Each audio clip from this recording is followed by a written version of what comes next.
성도 여러분, 당신의 인생은 질서입니까? 아니면 걷잡을 수 없는 혼란입니까?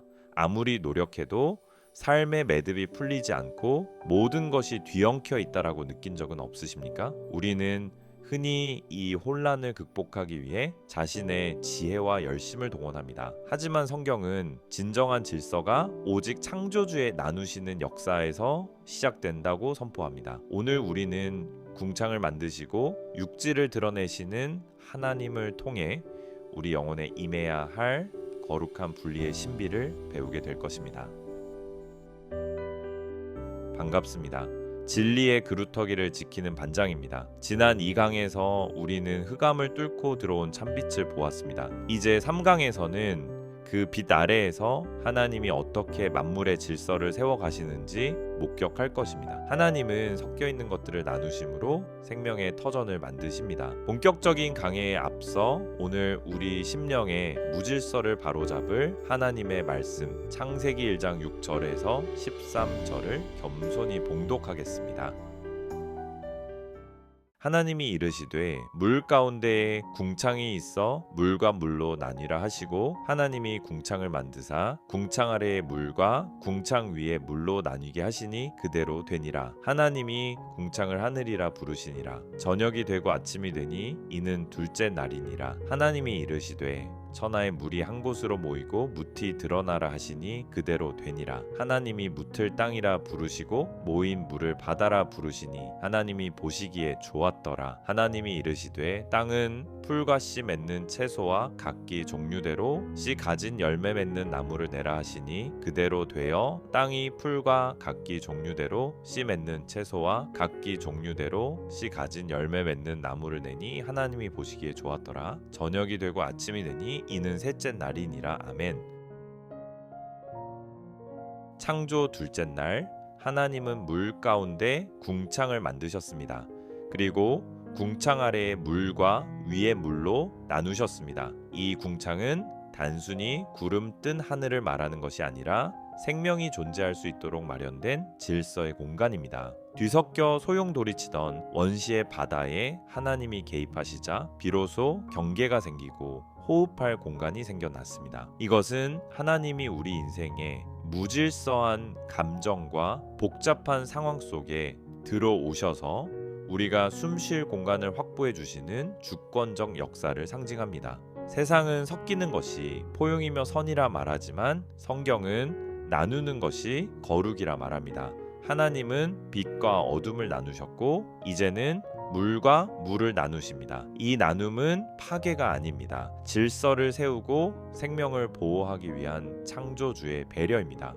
우리 영혼도 마찬가지입니다. 진리와 거짓이 섞여 있고 세상 욕심과 하나님의 영광이 뒤엉켜 있다면 그곳에는 생명의 역사가 일어날 수 없습니다.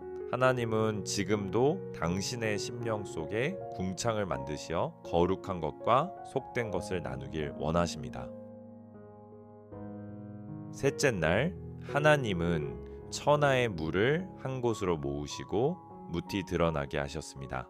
죽음과 심판을 상징하던 깊은 물이 창조주의 명령 앞에 고개를 숙이고 물러갑니다. 그리고 마침내 우리가 딛고 설 땅이 나타납니다. 시편 104편은 물이 산들을 넘었으나 주의 꾸짖으심에 도망하였다고 노래합니다. 이처럼 하나님은 당신의 인생을 덮고 있던 절망의 파도를 물리치시고 당신이 굳건히 설 수 있는 은혜의 터전을 반드시 드러내십니다. 이것이 창조주의 권능입니다.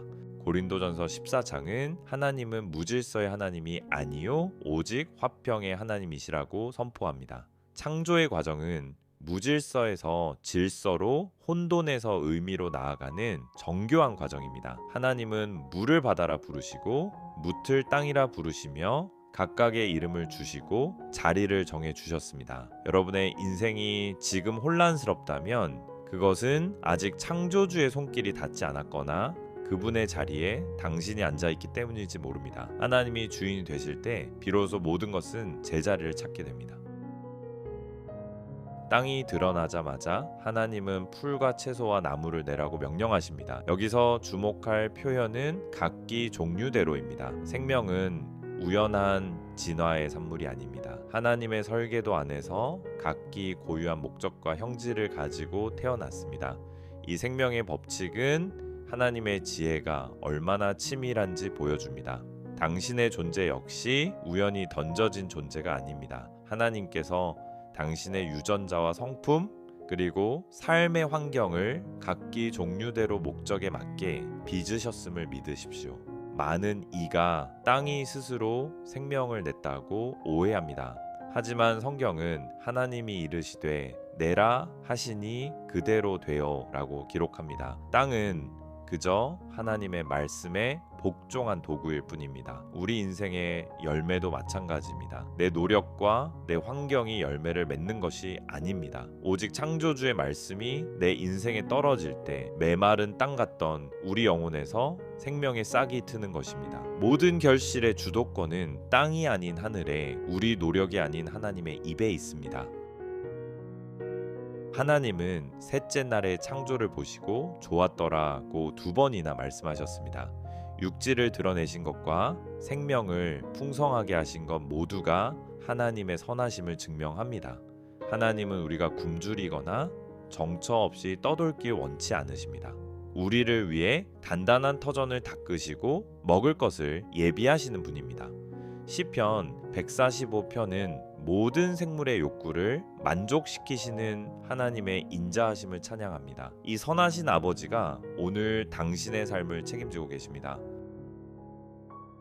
하나님은 질서 있게 정돈된 이 세상을 우리에게 맡기셨습니다. 우리는 이 땅의 주인이 아니라 하나님의 영광을 위해 세상을 다스리는 영광스러운 대리자입니다. 우리에게 맡겨진 모든 것은 하나님의 소유입니다. 대리자는 주인의 뜻을 따라 질서를 유지하고 생명을 돌볼 책임이 있습니다. 나의 유익을 위해 세상을 착취하는 것이 아니라 창조주의 선하신 질서를 보존하고 찬양하는 것, 그것이 맡겨진 자인 저와 여러분의 고귀한 사명입니다.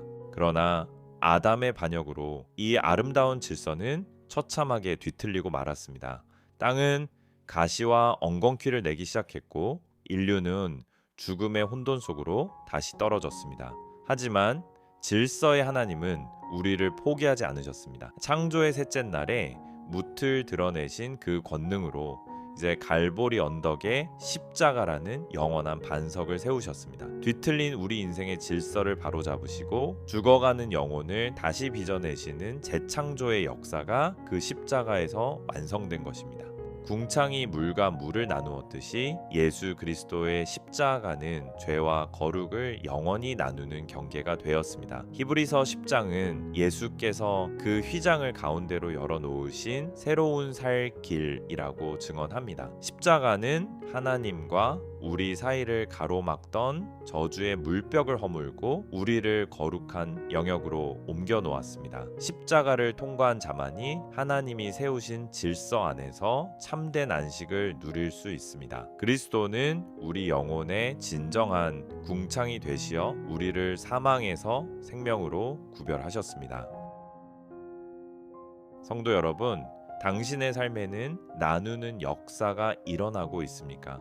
세상과 뒤섞여 구별되지 않는 삶은 질서 없는 창조 이전의 혼돈과 같습니다. 로마서 12장은 이 세대를 본받지 말고 마음을 새롭게 함으로 변화를 받으라고 권면합니다. 거룩은 대단한 업적이 아니라 하나님의 질서 안으로 들어와 세상과 구별되는 것입니다. 빛과 어둠이 나뉘고 땅과 바다가 나뉘었듯 우리의 가치관과 목적도 세상과 선명하게 나뉘어야 합니다. 이 구별됨이 바로 우리를 살리는 생명력입니다. 오늘 3강의 결론입니다. 하나님은 혼돈 속에 궁창을 세우시고 무틀 드러내어 생명의 터전을 닦으셨습니다. 당신의 인생이 지금 혼란스럽다면 질서의 하나님께 그 주권을 맡기십시오.